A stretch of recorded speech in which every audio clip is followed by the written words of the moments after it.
Қайырлы күн ардақты ағайын, арнада сыбайлас жемқорлыққа қарсы қызметтің Антикор Ньюс жобасы аясындағы онлайн брифинг. Брифингтің бірінші бөлімінің тақырыбы сыбайлас жемқорлыққа қарсы тақырыптағы жыршылар сайысы туралы спикерлер Ырза Тұрсынзада, агенттіктің ақпараттық ағарту штабының төрайымы және Күнсұлу Түрікпен, Қазақ концерт мемлекеттік концерттік ұйымының солисі, жыршы, халықаралық конкурстарының лауреаты. Брифингтің екінші бөлімі ағымдағы аптадағы сыбайлас жемқорлық фактілері туралы Данияр Болатұлы Бегайдаров баяндайды. Қазақстан Республикасының сыбайлас жемқорлыққа қарсы іс-қимыл агенттігінің бірінші департаментінің аса маңызды істер жөніндегі тергеушісі. Добрый день, уважаемые зрители, уважаемые журналисты. В эфире онлайн-брифинг в рамках проекта агентства по противодействию коррупции Антикор Ньюс. Первая тема брифинга о конкурсе народного фольклора на антикоррупционную тематику. Спикеры, руководители информационно-просветительского штаба Ырза Тұрсынзада и солист государственной концертной организации «Казахконцерт», исполнитель эпосов, лауреат международных конкурсов Күнсұлу Түрікпен. Также вас ожидает вторая часть брифинга на тему о фактах коррупции за текущую неделю. Доложит Данияр Болатович Бегайдаров, следователь первого департамента агентства. Енді брифингтің бірінші тақырыбын бастайық. Ырза апай, сізге сөз. Қайырлы күн, қадірменді бақ өкілдері, оқырмандарымыз. Ең алдымен мен агенттікке, сыбайлас жемқорлыққа қарсы іс-қимыл агенттігіне алғысымды айтқым келеді. Себебі бұндай шаралар бізде бірінші рет болып отырған жоқ. Барлықтарыңыз куә болдыңыздар. Біздің Антикор айтыс деген бір үлкен әдемі шара өтті. Бүкіл халық сондай бір қолдау көрсетті. Халық тарапынан бір үлкен халықтың ықыласын сол кезде көрдік. Ол да мынау карантиннің ең алғашқы бірінші карантин жарияланған кезде, сол кезде біз халыққа республикалық, осы агенттік жанынан құрылған республикалық ақпараттық ағарту штабының атынан осындай ұсыныс жасағанбыз. Сондай бір ауқымды, тіптен арнамыз жаңадан ашылса да халыққа бір танымал сондай бір жоба болды. Енді сол құтты ізімізді жалғастырып, тағы да агенттіктің көмегімен, агенттіктің қолдауымен біз осы термешілердің сайысын жариялап отырмыз. Бұл термешілердің сайысын жариялағанда дана халқымыздың сөзі бар ғой. Болам деген баланың бетін қақпа, бетін қақпай белім бұ деп. Сол шабыты жаңақ тасып қосылам деп отырған жүйріктерімізге, біз жас жүйріктерімізге біз осы алаңды көсіліп, кәдімгідей біз ұлтымыздың бір көне, сонау ықылым заманнан келе жатқан бір көне өнерін халқымызға жеткізгіміз келді. Сондықтан бұл сайыстың жаңағы шарттарына келетін болсақ, байқау ережесінде жастың шектеулігі жоқ. Жаста, орта буында, үлкен буында қатыса алады бұл сайысқа. Одан кейін бұл неге әртүрлі буын деп айтатын сұрақтарыңыз болса, енді өнерде шекара жоқ қой.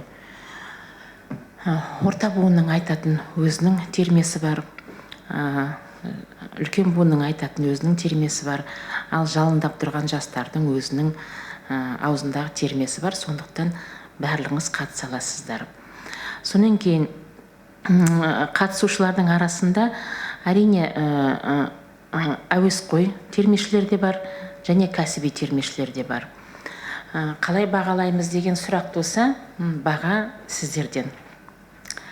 Қасиетті қазақ елі, біздің оқырмандарымыз, ұлттық өнерді ұлықтап отырған көрермендеріміз, баға сіздерден.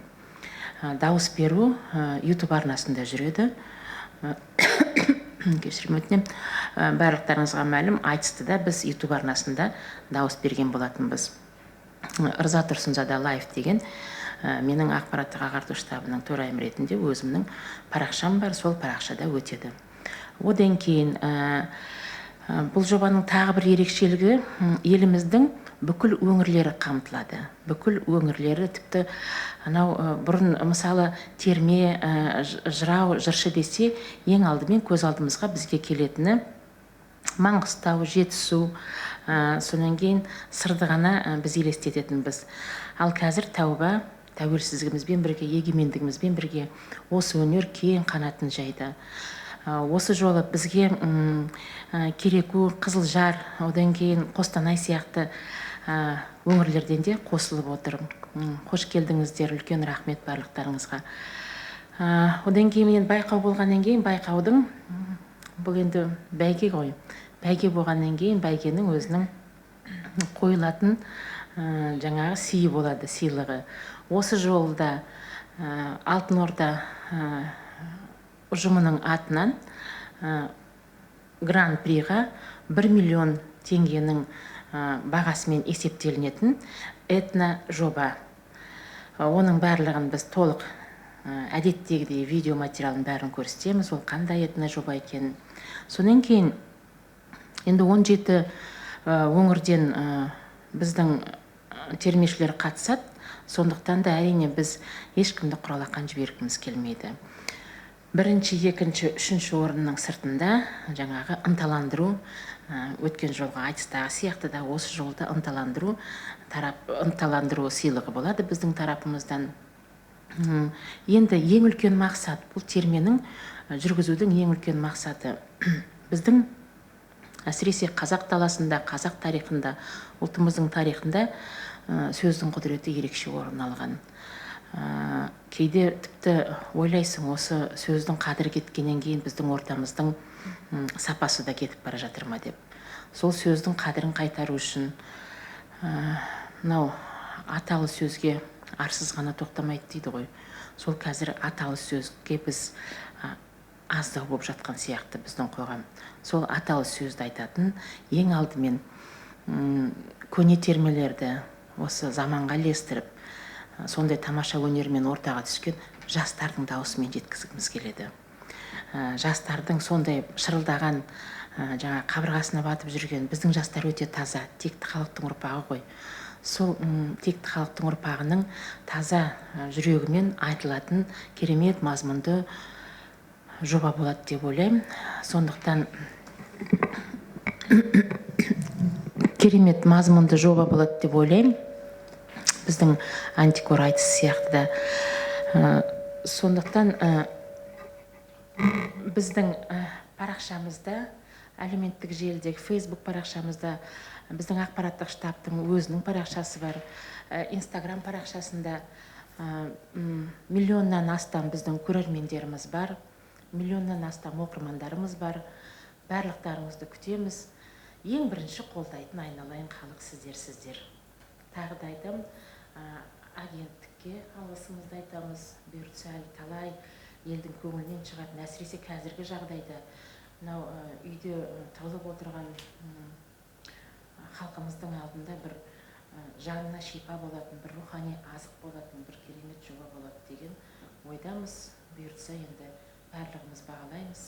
Үлкен рахмет сіздерге. Сізге рахмет, керемет жоба екен. Енді сәттілік тілейміз бастамаға. Енді сөзді Күнсұлу Түрікпен сізге береміз. Рахмет. Армысыздар қадірлі көрермендер. Біріншіден осы аталмыш агенттікке және оның жанынан құрылған ақпараттық ағарту штабына осындай шараны, игі бастаманы бастап халықтың арасына насихаттағалы жатқан талабына үлкен оң болсын айтқым келеді. Және осы жас жыршылардың атынан үлкен рахметімді жеткізгім келеді. Енді өздеріңіз білесіздер, қазақтың жыр өнері, жыраулық дәстүр, жыршылық, термешілік дәстүр дейміз, эпостық өнер. Бұның бәрі кәдімгі қазақтың қанына біткен текті өнер болып табылады. Тарихтың сонау алғаулы беттерінен ашып қарасақ та, біздің жыршы жыраулар кәдімгі қоғамдық өмірге белсене атсалысқан және саяси әлеуметтік мәселелерін бірге шешіп отырған кәдімгі сондай әлеуметтік топ болды. Мысалға айтатын болсақ, сонау 7-8 ғасырдағы Қорқыт заманынан бері қарайғы жалғасқан Махамбет Өтемісұлы, Жанғожа Батырдың қасындағы Төремұрат жырау, Кенесарының қасындағы Наурызбай жырау, Бұхардың қасындағы Бұхар жыраудың, Төле бидің қасындағы Бұхар жырау, міне бұның барлығы халықты елдікке, ерлікке және халықтың ішінде рухани ағартушылық бағытты насихаттаған және сондай-ақ елге, ханға да бірдей төрелік айтқан және көптеген мәселелерін бірге шешіп атсалысып отырған сондай бір алғауыр топ болды. Міне сол ізде де мен өте қатты риза болып отырмын. Осы аталмыш агенттіктің ұйымдастыруымен жыршы жырауларды осындай халыққа насихаттап, жаңа өзіңіз айтып отырсыз апай, жастарды оның ішінде, жастардың айтатын жырын халыққа қазіргі уақытта кеңінен насихаттау, мен ойлаймын, бұл қазіргі уақытта халықтың кәдімгі кеуіліне рухани күш сыйлайтын, рухани үлкен қуат беретін өте бір тартымды жоба деп білемін. Сондықтан сіздерге үлкен көп рахметімді айтқым келеді. Алмас Алматов ағамыздың бір жақсы сөзі бар.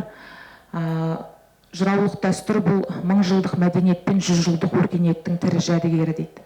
Расымен де қаншама уақыттардан бері, қаншама ғасырлар бойына жеткен біздің қазақтың сөз өнерін, жыр өнерін, кәдімгі бойында бар болмысындағы қасиетін жоғалтпаған текті өнерді күні бүгінге дейін алтын тін арқау жібін үзбей жеткізу, бұл қазақтың ерлігі, қазақтың қасиеті, қазақтың тектілігі деп түсінуіміз керек. Сондықтан осы қасиетке атсалысып жатқан бүгінгі қоғамдағы, осы қоғамға дейінгі келген жыршы жыраулардың әлеуметтік орны, маңызы ерекше. Сол із, сол жолдың міне бүгін өте бір кәдімгі бір ізбен жалғанып, әрі қарай да насихатталып жатқанына мен бек қуаныштымын.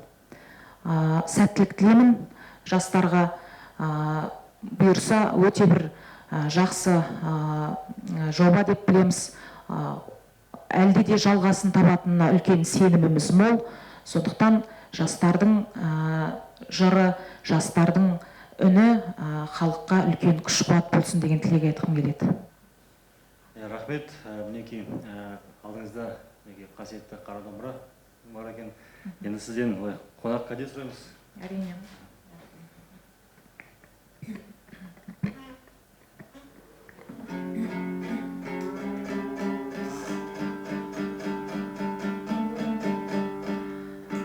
Енді Алмас Алматов ағамыздың, біздің ұстазымыздың жақсы бір өлеңі бар.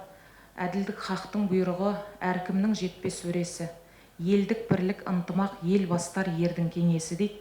Мынау осы агенттікпен мен ойлаймын, жыршы жыраулардың негізгі мақсаты бір.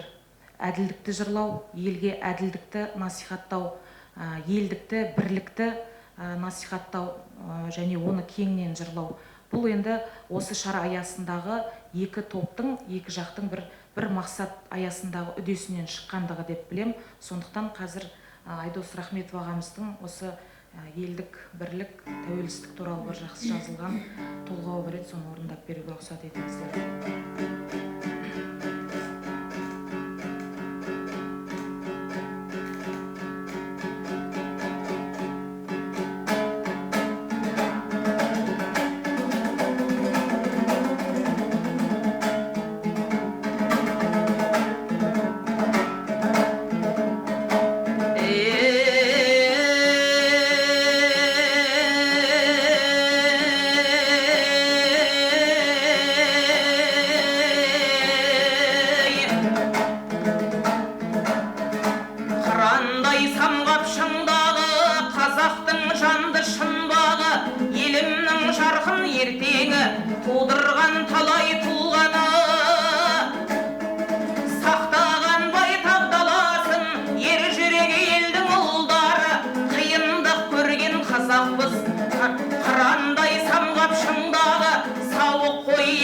Қашанда тарқамас той мен думаны,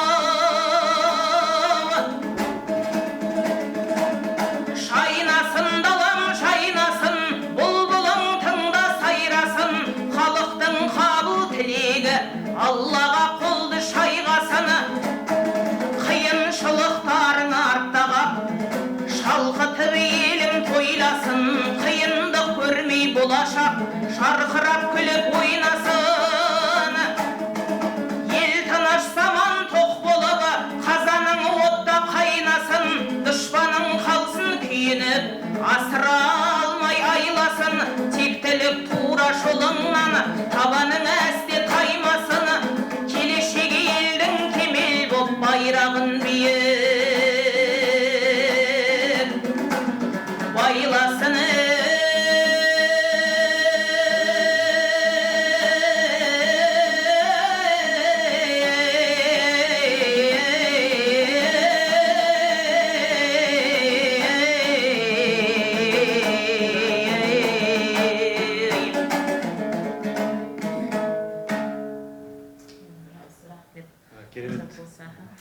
Рахмет Күнсұлу айналайын. Керемет енді, керемет.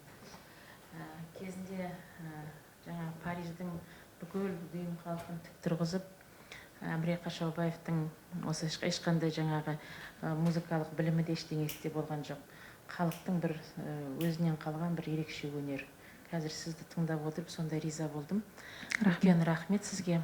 Сонан кейін жаңа мен бір мәселені айтуды ұмытып кетіппін.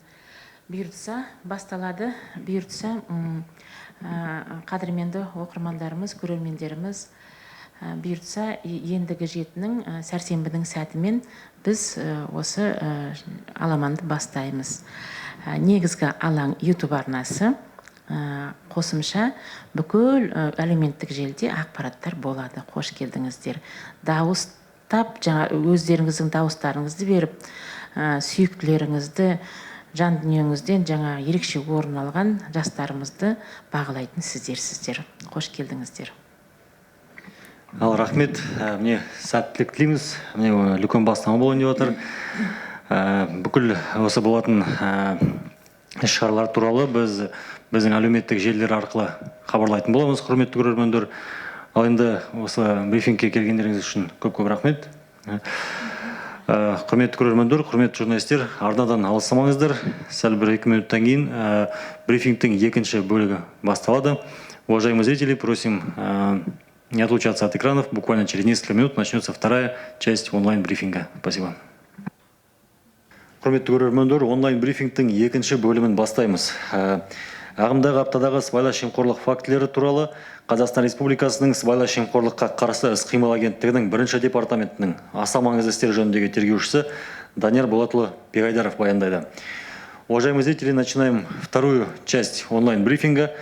На тему о фактах коррупции за текущую неделю выступит Данияр Болатович Бегайдаров, следователь по особо важным делам первого департамента агентства по противодействию коррупции. Данияр Болатович, пожалуйста, вам слово. Рахмет, Нұреке. Саламатсыздар ма, құрметті брифингке қатысушылар, құрметті бұқаралық ақпарат құралдарының өкілдері. Бүгінгі брифингте, кезекті брифингте сізді көруге қуаныштымыз. Бүгінгі брифинг негізінен сыбайлас жемқорлық фактілері туралы, кезекті шыққан сыбайлас жемқорлық фактілері туралы сот үкімдері және де бірталай анализ айтылатын болады әртүрлі сфераларда.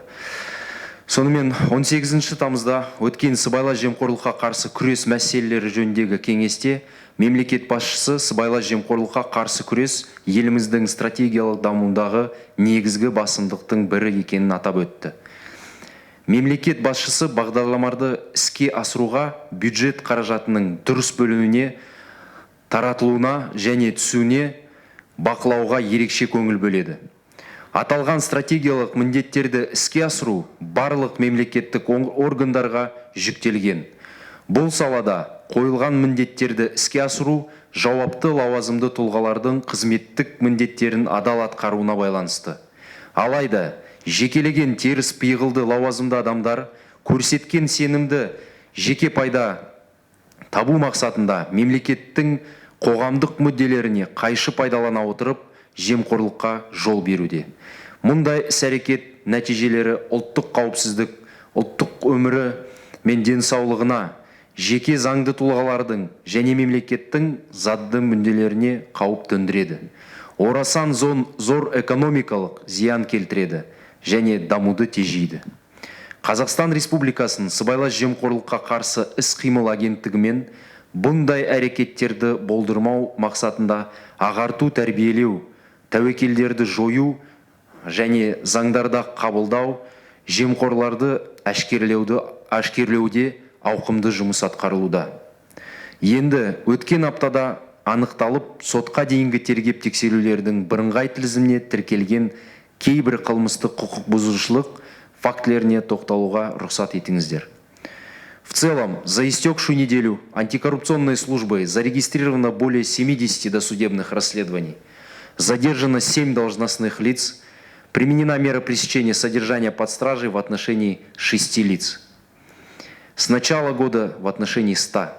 Следует отметить, что в текущем году увеличилось количество коррупционных преступлений, совершенных в сфере Министерства обороны. Проявления коррупции в данной сфере влияют прежде всего на обороноспособность страны. К типовым коррупционным проявлениям в данной сфере, имеющим место в системе обороны, относятся взяточничество и хищение бюджетных средств. За 7 месяцев текущего года, по сравнению с аналогичным периодом 2019 года, практически втрое увеличилось количество уголовных дел, а именно с 11 до 31 уголовного дела. Это из них 22 направлено в суд, по которым уже осуждено 7 должностных лиц сферы обороны. В целом, эта статистика касается 7 месяцев 2019 и текущего года.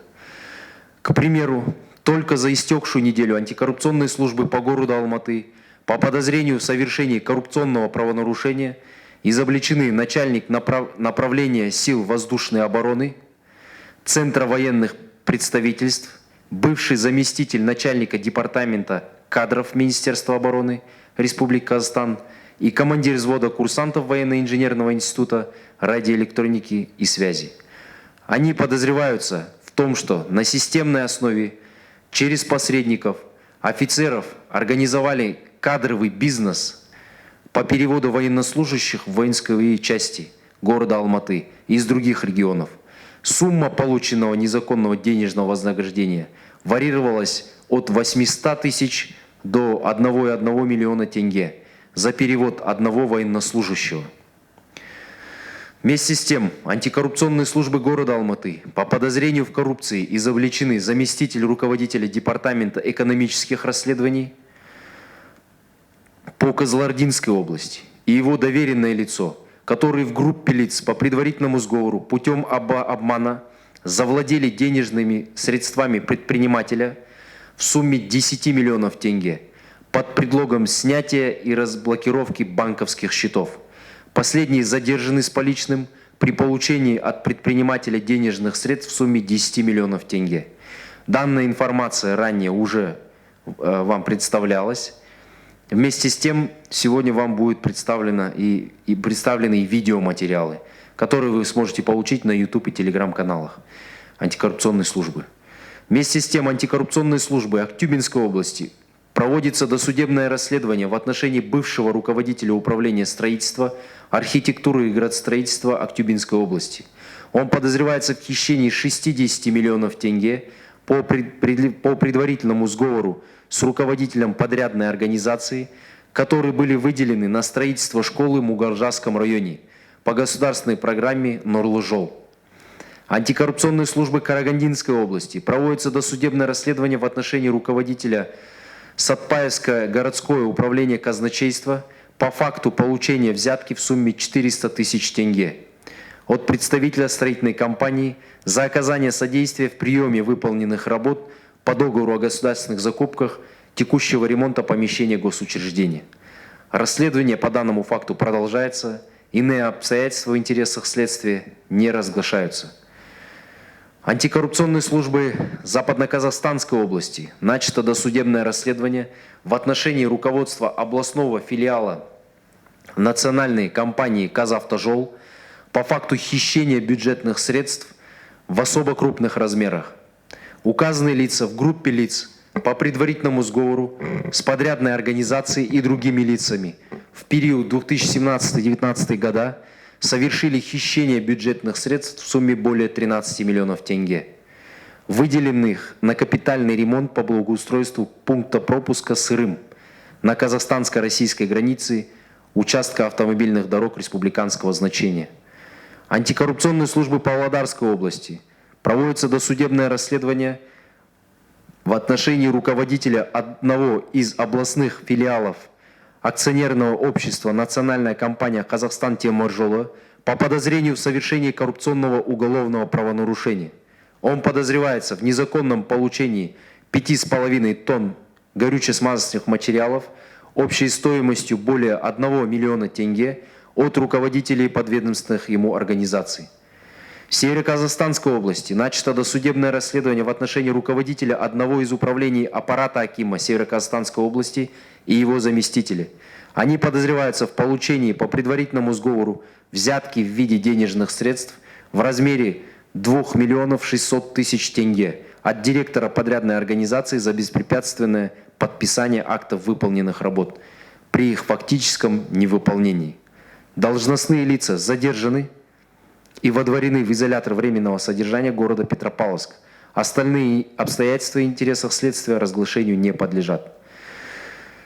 Окончательные решения по данным уголовным делам с определением степени виновности подозреваемых лиц по вышеуказанным уголовным делам будут вынесены судами.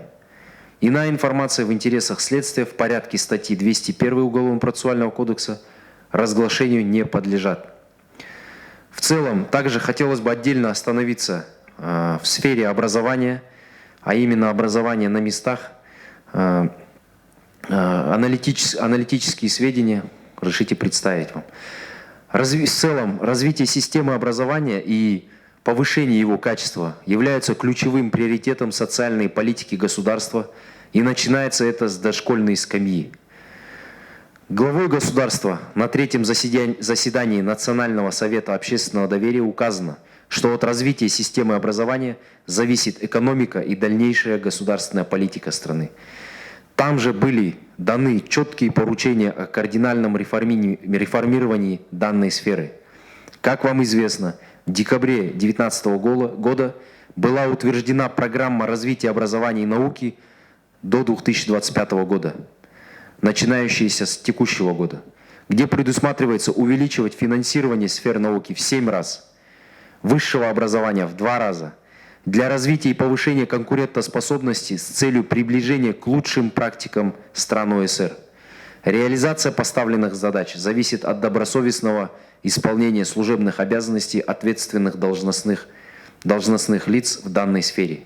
Однако отдельные недобросовестные должностные лица, используя оказанное им доверие в целях извлечения личных выгод и вопреки интересам государства, общества, совершают хищение бюджетных средств и совершают в целом коррупционные преступления. Результаты таких действий влекут за собой угрозу жизни и здоровья нации, окружающей среде, интересам физических, юридических лиц государства и наносят огромный экономический урон, в целом тормозят развитие. Как свидетельствует статистика, в текущем году на 20% увеличились факты коррупции в системе образования на местном уровне. Так, если антикоррупционные службы за 7 месяцев 2019 года в отношении работников сферы образования в производстве находилось 164 дела, то в этом году этот показатель возрос до 201 дела. В суд направлено 107, тогда как в прошлом году за аналогичный период всего 76 уголовных дел. По указанным делам осуждено 35 лиц, тогда как в прошлом году это было всего 30. Сумма установленного ущерба по оконченным уголовным делам составила 254 миллиона тенге, из которых в настоящее время возмещено 236 миллионов, или 93%. Анализ показывает, что наиболее коррумпированными регионами в сфере образования являются Восточно-Казахстанская область – 30 фактов, Туркестанская – 28, Мангистауская – 20, Кызылординская область и город Нур-Султан по 16 фактов. Вместе с тем, следует отметить, что в 2,5 раза увеличилось количество преступлений, совершаемых заведующими детских садов. Это с 12 дел в 2019 году до 29 в текущем. Вдвое директорами школ, это с 11 до 23 дел. В 4 раза директорами колледжей, с 5 до 19. текущем году уже осуждено 6 директоров школ, 2 заведующих детскими садами и 2 директора колледжей. В настоящее время ряд уголовных дел находится в суде и в производстве. Коррупции совершаются руководителями образовательных учреждений, которые, пользуясь возложенными на них доверием, совершают хищение бюджетных средств. Только за истекшую неделю зарегистрировано 10 досудебных расследований в данной сфере образования. К примеру, буквально вчера антикоррупционной службой Атырауской области начато досудебное расследование в отношении директора среднеобразовательной школы Жилойского района, который подозревался в получении денежных средств через главного специалиста отдела образования указанного района за зачисление ребенка в дошкольный класс. Также в Туркестанской области изобличен директор средней школы Сарыагашского района, который подозревается в получении взятки в сумме 420 тысяч тенге от преподавателя за неувольнение с работы.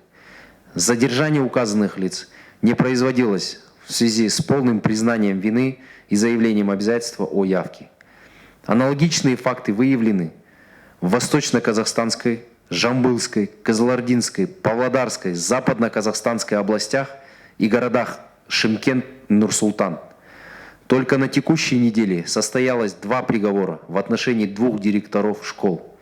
20 августа текущего года приговором Шейлийского районного суда к штрафу в сумме 9 миллионов тенге осужден директор средней школы номер 142 сельского округа Блерстык Шейлийского района Темиров, который подозревался в получении взятки в сумме 300 тысяч тенге за трудоустройство в школу в качестве охранника.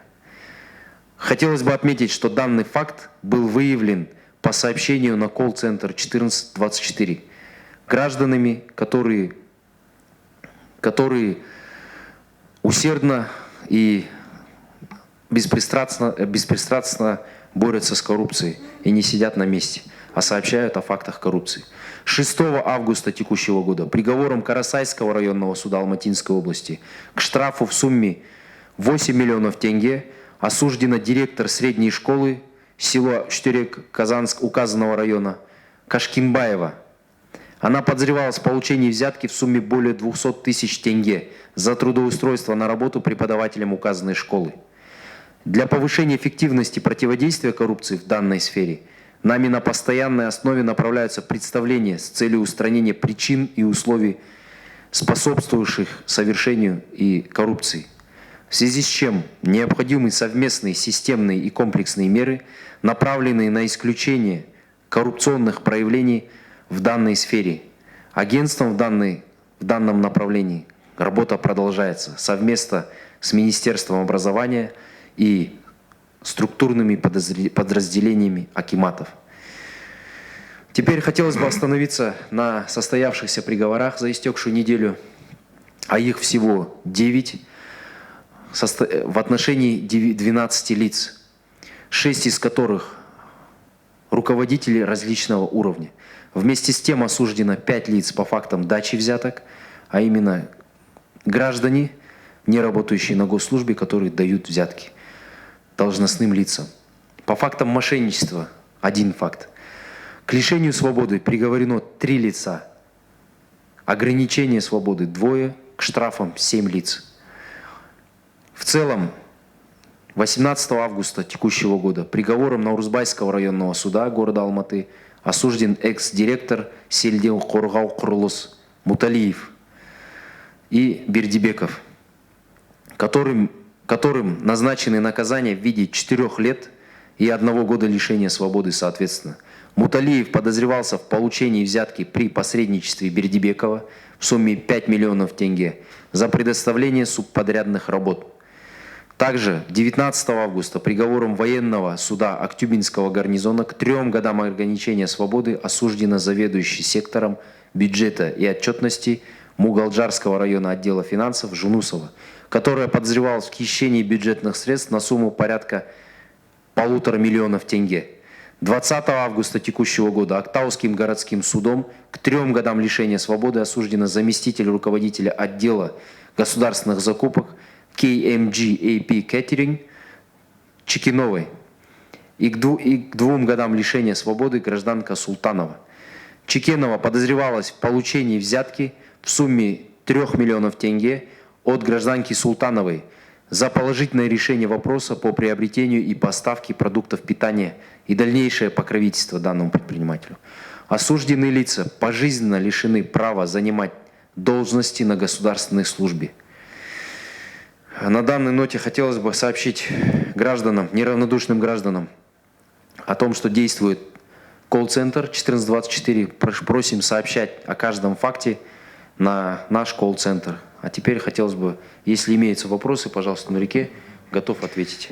Да, действительно, вопросы есть от наших зрителей на социальной сети Facebook.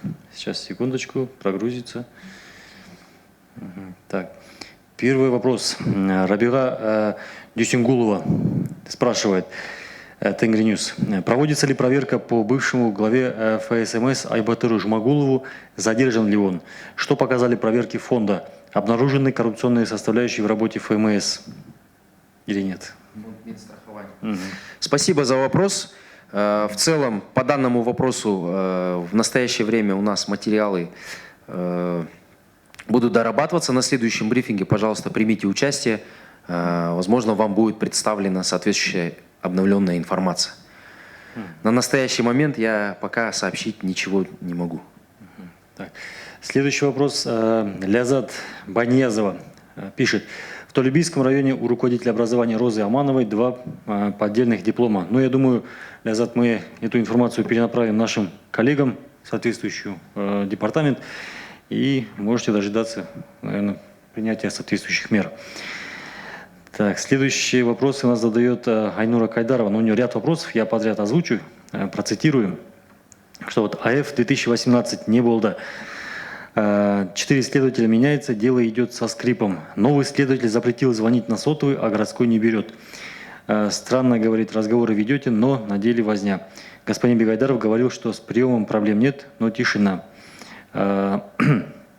Затем статья 418 УК антикор заниматься не хочет и всячески упирается. Вот ряд вопросов от Айнура. Здравствуйте, Айнур. Я рад еще раз вас, как бы мы не встречались, но я знаю, что вы неоднократно обращались, также были на приемах у нашего руководства. В целом, это, насколько я помню, это Восточно-Казахстанская область. По указанным вами фактам мы также перешлем в территориальное подразделение с соответствующими указаниями о принятии соответствующих мер. Также хотелось бы сообщить, что по приемам граждан в настоящее время в онлайн-формате проводится, но прием граждан, как в связи с тем, что в настоящее время, да, как вы знаете, пандемия, личный глазу на глаз прием, он пока еще не открыт. Поэтому, пожалуйста, обращайтесь на личную страницу в Facebook, можете обращаться, можете также сообщать на брифингах. Будет это все, вопросы будут адресованы соответствующим адресатам. Спасибо за вопросы. Если еще имеются, пожалуйста. Вопросов больше нет, поступившие вопросы озвучены. Даниил Булатович, спасибо за выступление. Уважаемые зрители, спасибо за внимание. Уважаемые журналисты, хороших вам выходных. До свидания. Аман сау болыңыздар.